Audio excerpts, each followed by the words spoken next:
Om Shanti. Easy मुरली दर्शन में आप सभी बहन भाइयों का बहुत बहुत स्वागत है, अभिनंदन है। आइए आज बाबा के महावाक्यों का सार 22/5/2022 और रिवाइज कोर्स है 13 फरवरी 1991, जिसकी हेडलाइन है विश्व परिवर्तन में तीव्रता लाने का साधन, एकाग्रता की शक्ति एवं एक रस स्थिति। चाहे हमारा ये खुद का संसार हो, इसको परिवर्तन के लिए करने के लिए यही दोनों चीजें चाहिए, और यह बाह्य संसार हो।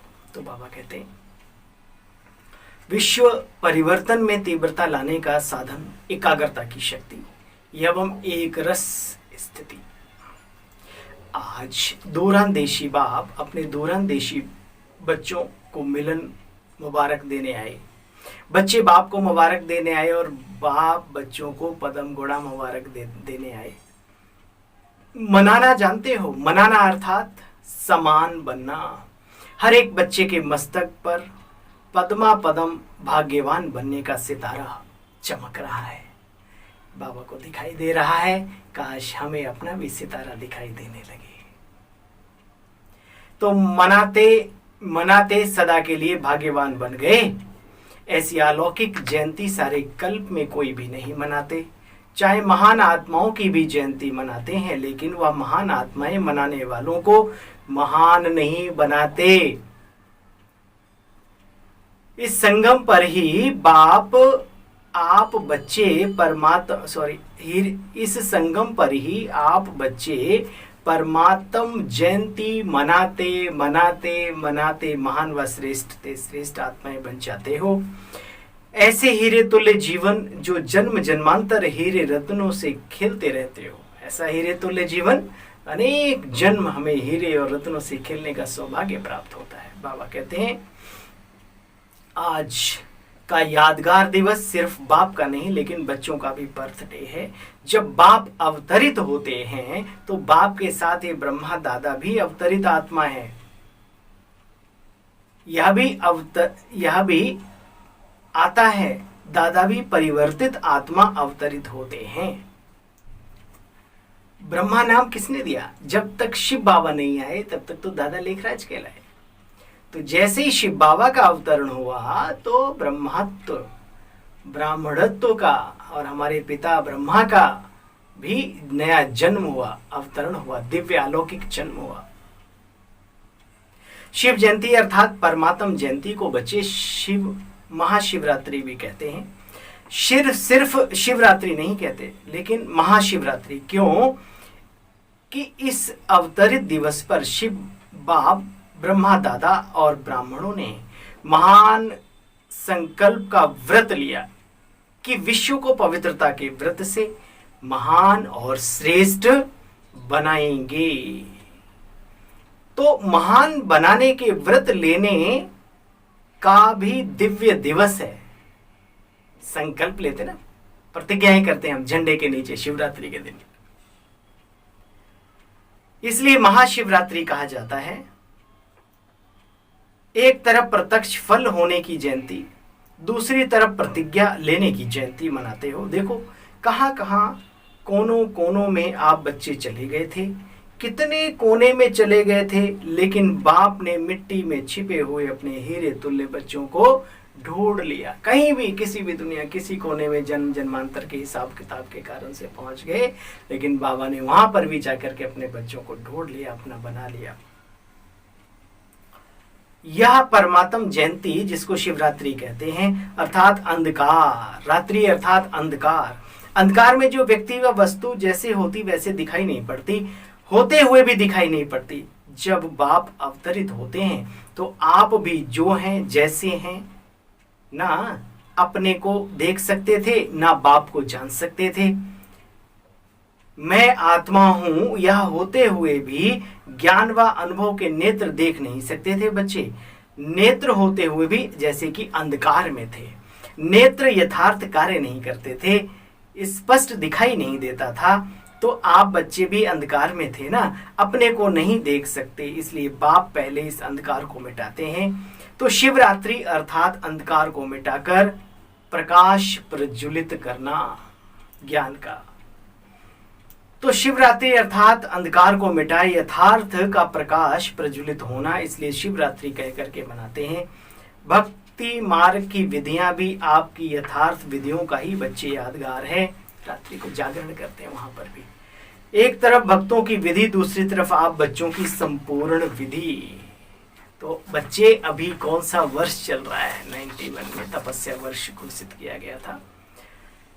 तपस्या वर्ष में क्या करेंगे? तपस्या अर्थात जो भी संकल्प करेंगे वह दृढ़ता से, तपस्या अर्थात जो भी संकल्प हो वो दृढ़ता के साथ हो। तपस्या अर्थात एकाग्रता और दृढ़ता। नोट करो, तपस्या अर्थात सिर्फ बैठ के ओम शांति पहुंच गए परम धाम वापस आ गए, वो भी एक रूप है। लेकिन बाबा ने कहा तपस्या अर्थात एकाग्रता और दृढ़ता जीवन में आनी चाहिए उस तपस्या के बल से। योगी जीवन में तो अभी भी हो, आप सब योगी जीवन वाले हो ना कि 8 घंटा 6 घंटा या कुछ घंटे योग लगाने वाले। योगी जीवन तो है ही, फिर खास तपस्या वर्ष क्यों रखा बच्चे? बाप दादा सभी बच्चों को योगी जीवन वाले, योगी राजयोगी आत्माओं के रूप में देखते और हो भी राजयोगी जीवन में। और जीवन तो समाप्त हो गई ना पुरानी, अब तो योगी जीवन में आ गए। भटकी हुई भोगी जीवन से थक कर निराश होकर सोच समझकर योगी बने हो, सोच समझकर बने हो या किसी के कहने से बन गए, अनुभव करके बने हो या सिर्फ अनुभव दूसरों के सुनकर बन गए, अनुभवी बन करके योगी बने हो या सिर्फ सुना देखा अच्छा लगा, सिर्फ देख करके सौदा कर लिया या सुनकर सौदा कर लिया। कहाँ किसी के धोखे में तो नहीं आ गए, अच्छी तरह से देख लिया। अभी भी देख लो, कोई जादू तो नहीं लग गया। तीनों आंखें खोलकर सौदा किया है ना, क्योंकि बुद्धि की आंख है, या 2 आंखें और बुद्धि की आंख, तो तीनों आंखों को खोलकर सौदा किया है। पक्के हो? बाबा पूछ रहा है। जो खुद का सिलेक्शन होता है उसमें मजा है। देखा देखी चलने वाले या किसी ने कहा तो हमने सुन लिया और चल पड़े, नहीं। ये फैसला हमारा अपना है, तो अपने फैसले पर अटल अखंड रहा जाता है, हिला नहीं जाता। कभी खुशी कभी गम वाली स्थिति, मनोस्थिति नहीं बनाई जाती है। तो बच्चे सोच लो, आज सभी बच्चे मीठी मीठी रो रिहान करते हैं, कहते हैं बाबा हैं तो आपके ही। अच्छा बाबा आप जाएंगे भी कहाँ? और ज्ञानी योगी जीवन में बहुत अच्छी जीवन लगती है यह योगी और ज्ञानी जीवन, लेकिन थोड़ा थोड़ा किसी न किसी बात में सहन करना पड़ता है। तो चेक करो बच्चे, उस समय बुद्धि हलचल में आती है ना, आखिर उस समय बुद्धि हलचल में आ जाती है। यह कब तक चलेगा, कैसे होगा, आदि आदि आदि। तो बीच में जो हलचल है, चाहे अपने से चाहे सेवा साथियों से, यह हलचल निरंतर में अंतर ले आती है। इसलिए इस तपस्या वर्ष में एकाग्रता को धारण करो, संकल्पों में दृढ़ता लाओ, हलचल नहीं। देखो बच्चे, अपना कमजोर संस्कार दूसरे से टक्कर खाता है। यह भी कमजोरी अभी विशेष लक्ष्य को पहुंचने में विघ्न डालती है। विघ्न, इसलिए इस कमजोरी को भी समाप्त करो। दूसरों के स्वभाव से, संस्कारों से टक्कर नहीं खाओ। फिर क्या खाओ? ना टक्कर खाओ ना बंडर खाओ। बाबा के प्यार में रम जाओ। बस सभी को आत्मिक नजर से देखते जाओ, देखते जाओ, देखते जाओ। टक्कर नहीं खाओ, नहीं खाओ, नहीं खाओ। तपस्या वर्ष अर्थात फास्ट पुरुषार्थ कर, फर्स्ट जन्म में, फर्स्ट नंबर में आत्माओं के साथ जन्म में आना, घर में साथ चलना, फिर राज्य में भी ब्रह्मा बाप के साथ आना। तो समझा बच्चे, तपस्या वर्ष क्यों रखा? तपस्या अर्थात एकाग्रता की शक्ति को बढ़ाओ, एकाग्रता की शक्ति को बढ़ाओ। तपस्या अर्थात व्यर्थ संकल्पों की समाप्ति। तपस्या के अर्थ महीने बाबा बता रहे हैं आज। फुल पास होकर दिखाओ। चारों सब्जेक्ट्स में सदा हर आत्मा के प्रति कल्याण की भावना बनी रहे, चाहे वह आपकी स्थिति को हिलाने की भी कोशिश करे, लेकिन अकल्याण करने वालों के ऊपर भी कल्याण की भावना, कल्याण की दृष्टि, कल्याण की वृत्ति, कल्याणमय कृति, इसको कहा जाता है कल्याणकारी आत्मा। शिव का अर्थ भी कल्याणकारी है ना, तो शिव जयंती अर्थात कल्याणकारी भावना, कल्याण करने वाले के ऊपर कल्याण करना, ये तो अज्ञानी आत्माएं भी करती बच्चे।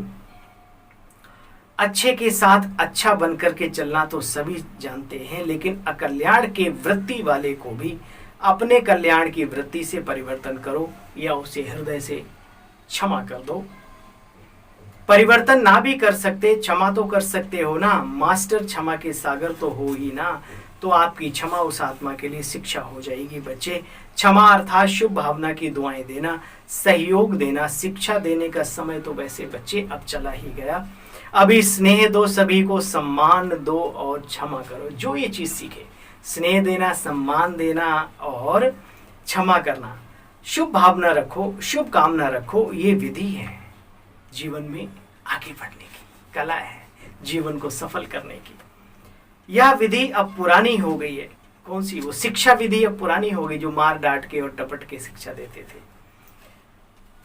पुरानी विधियों को अब नहीं अपनाओ। तपस्या वर्ष में याद रखो, स्नेह देना है, सम्मान देना है और गलतियों को माफ करना है। देखो बच्चे, बाप समान तो बनना है ना, समीप भी आना है, समझा? बाकी योगी थे, योगी हैं, सदा योगी जीवन में रहना है। ड्रामा की हर सीन को न्यारे प्यारे बन देखते चलो, देखते चलो, देखते चलो। ड्रामा की हर सीन प्यारी है। क्यों? क्योंकि जो कुछ भी होता है उसमें अनेक रहस्य गुप्त रूप में छिपे हुए होते हैं। इसलिए तपस्या अर्थात ज्वाला स्वरूप निर्भय आत्मा, तपस्या अर्थात ज्वाला स्वरूप निर्भय। अच्छा, एक होती है वाणी की सेवा, दूसरी है फरिश्ता मूर्त और शक्तिशाली स्नेहमयी दृष्टि की सेवा। तो ये दोनों दादियों से बाबा बात कर रहे हैं। अभी इनका सेवा का पार्ट मिला हुआ है, वाणी से कम, दृष्टि से ज्यादा। यज्ञ के अंदर बहुत बड़ा ये गायन है और यादगार है। हमारी जानकी दादी जी, जो भी दादियाँ फॉरेन में जाती थी तो वहाँ पर एक प्रचार होता था कि भाई एक योगी आया है भारत से, ठीक है। तो दादी इस अवस्था में बैठी होती थी कि सामने जो भी आए खो जाए आनंद की अनुभूति में, शांति की अनुभूति में। बस फिर बाबा बाद में अपने आप समझ में आता। तो बाबा ने कहा सेवा का पार्ट मिला हुआ है। काश ऐसे हम सब भी अपने सेवा का पार्ट बनाएं। हमारी दृष्टि से, हमारी वाइब्रेशन से अपनों तक तो अनुभूति पहुंची जानी चाहिए। चलो बाकी को छोड़ो।